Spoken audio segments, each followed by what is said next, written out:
Dengan mengucap Bismillahirrahmanirrahim, hari ini saya nyatakan dimulai groundbreaking kawasan industri hijau Indonesia di Kabupaten Bulungan, Kalimantan Utara, Indonesia.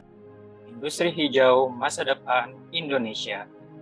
Pada 21 Desember 2021, Menteri Perindustrian Agus Gumiwang Kartasasmita mendampingi Presiden Joko Widodo saat groundbreaking kawasan industri hijau Indonesia KIHI di Tanah Kuning, Kalimantan Utara. Pada kesempatan tersebut, Menperin mengatakan siap mendukung upaya percepatan pembangunan KIHI yang merupakan wujud nyata dalam melakukan transformasi ekonomi melalui hilirisasi industri dan pemanfaatan energi hijau.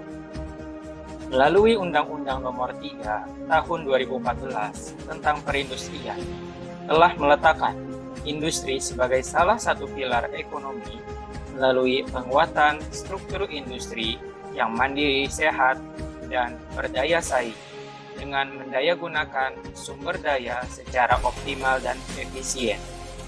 Industri hijau sebagai salah satu tujuan penyelenggaraan perindustrian merupakan bentuk respon pemerintah terhadap isu global dan komitmen dalam mewujudkan ekonomi hijau melalui pembangunan rendah karbon yang terintegrasi ke dalam Rencana Pembangunan Jangka Menengah Nasional RPJMN 2020-2024 dalam bentuk Indonesia Low Carbon Development Initiative.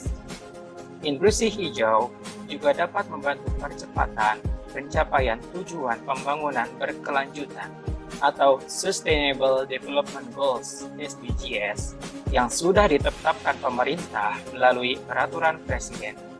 Saat ini, industri hijau sudah menjadi tuntutan pasar seiring dengan semakin tingginya kepedulian pasar akan pelestarian lingkungan dan pembangunan yang berkelanjutan.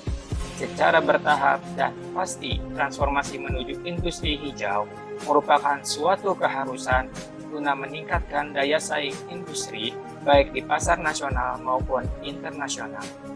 Industri hijau menjadi salah satu industri yang menawarkan proses produksi yang berpusat pada efisiensi dan efektivitas penggunaan sumber daya alam.